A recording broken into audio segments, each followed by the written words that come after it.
انسان کو اللہ کی تقسیم پر راضی رہنا چاہیے. اگر اپنے سے زیادہ کسی کو ملا ہے تو اس پر حسد نہیں کرنا چاہیے، اور اگر اپنے سے کم کسی کے پاس ہے تو اس کے اوپر اس کو حقیر نہیں سمجھنا چاہیے، بلکہ انسان کی قدر کرنی چاہیے، اور ہمیشہ یہ سوچنا چاہیے کہ اس کو مجھ سے زیادہ دینے والے کو بھی دینے والا رب ہے، مجھے بھی میرے رب نے ہی دیا ہے، اور جس کے پاس کم ہے اس کا بھی مالک وہی ہے.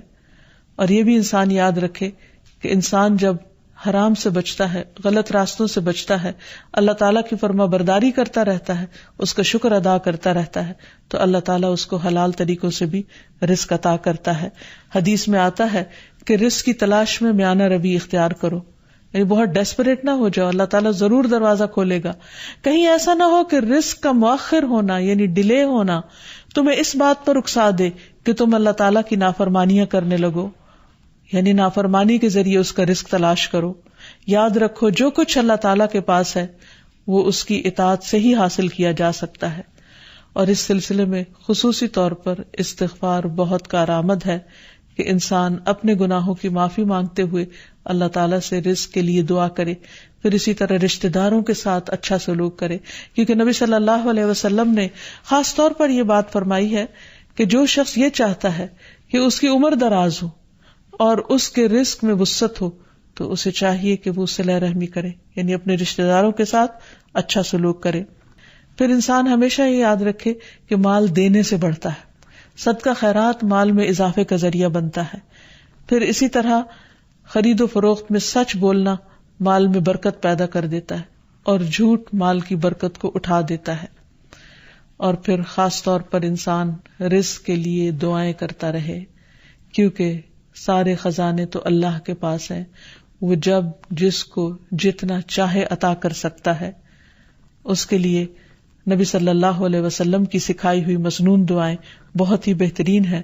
نبی صلی اللہ علیہ وسلم ہر روز صبح فجر کی نماز کے بعد یہ دعا پڑھتے تھے، اللہم انی اسألک علما نافعا ورزقا طیبا وعملا متقبلا.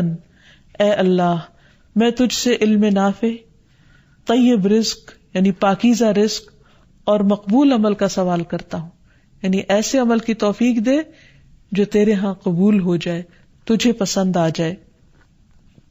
اور اس کے ساتھ ساتھ انسان کو حرام سے بچنے کی دعا کرنی چاہیے. اس سلسلے میں آپ صلی اللہ علیہ وسلم نے جو دعا سکھائی وہ ہے اللہم اکفنی بحلالک عن حرامک واغننی بفضلک عمن سواک. اے اللہ اپنے حلال کے ذریعے حرام سے میری کفایت فرما، یعنی مجھے اتنا حلال دے کہ مجھے حرام کی ضرورت ہی نہ رہے، اور اپنی مہربانی سے مجھے اپنے علاوہ ہر ایک سے بے نیاز کر دے، یعنی مجھے انسانوں کا محتاج نہ کر، کسی اور کا محتاج نہ کر، صرف اپنے خزانوں سے عطا فرما.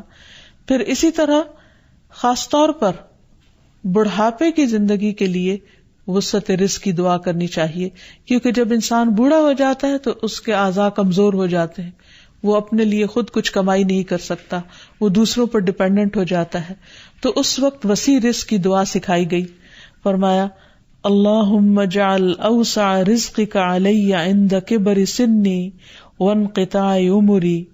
اے اللہ جب میں بوڑھا ہو جاؤں اور میری عمر ختم ہونے لگے تو میرے رزق کو وسیع کر دے. اسی طرح اپنے لیے اور اپنی اولاد کے لیے وسیع رزق کی دعا کرنی چاہیے، جیسے ابراہیم علیہ السلام نے دعا کی تھی ربنا انی اسکنت من ذریتی بواد غیر ذی زرع عند بیتک المحرم ربنا لیقیموا الصلاة فاجعل افئدة من الناس تهوی الیہم وارزقهم من الثمرات لعلهم یشکرون. اے ہمارے رب بے شک میں نے اپنی کچھ اولاد کو اس وادی میں آباد کیا جو کسی کھیتی والی نہیں، تیری حرمت والے گھر کے پاس، اے ہمارے رب تاکہ وہ نماز قائم کریں. سو کچھ لوگوں کے دل ایسے کر دے کہ ان کی طرف مائل رہیں، اور انہیں پھلوں سے رزق عطا کر تاکہ وہ شکر ادا کریں. اور آخر میں یہ بات یاد رہے کہ انسان کے رزق میں اکثر اس کے اپنے گناہ رکاوٹ بن جاتے ہیں. اس لیے جب انسان ان گناہوں سے توبہ کرتا ہے، استغفار کرتا ہے، تو اللہ تعالیٰ رزق کے دروازے کھول دیتے ہیں، جیسے اللہ تعالیٰ کا وعدہ ہے. قرآن مجید میں آتا ہے نوح علیہ السلام نے اپنی قوم سے کہا کہ اپنے رب سے معافی مانگ لو، بلا شبہ وہ بڑا معاف کرنے والا ہے، وہ تم پر آسمان سے خوب بارشیں برسائے گا اور تمہاری مال اور اولاد سے مدد کرے گا، تمہارے لیے باغ پیدا کرے گا اور نہریں جاری کرے گا۔ تو اس سے یہ پتہ چلتا ہے کہ دنیا میں جتنی بھی راحتیں اور رزق کی قسمیں ہیں ان سب کی کنجی استغفار ہے۔ تو اس لیے انسان کثرت سے اپنے گناہوں پر توبہ کرتا رہے۔ حقیقت یہ کہ اللہ کا کلام سچا ہے اور ہمیں اس پر ایمان لا کر پورے یقین کے ساتھ، وثوق کے ساتھ دعا مانگنی چاہیے کہ ہم انشاءاللہ استغفار کریں گے تو آسمان سے اور زمین سے رزق اگلنے لگے گا، ابلنے لگے گا۔ اللہ تعالیٰ ہمیں اپنی رحمتوں سے نوازے۔ اور استغفار کے لیے سمپل، اے اللہ مجھے بخش دے، اے اللہ مجھے معاف کر دے، اے اللہ میرے اگلے پچھلے سارے گناہوں کو معاف کر دے، اللہم اغفر لی، استغفر اللہ ربی من کل ذنب واتوب الیہ۔ اور سچے دل سے انسان توبہ کرتا رہے تو اللہ تعالیٰ کو مہربان پائے گا۔ وآخر دعوانا ان الحمد للہ رب العالمین۔ السلام علیکم ورحمۃ اللہ وبرکاتہ۔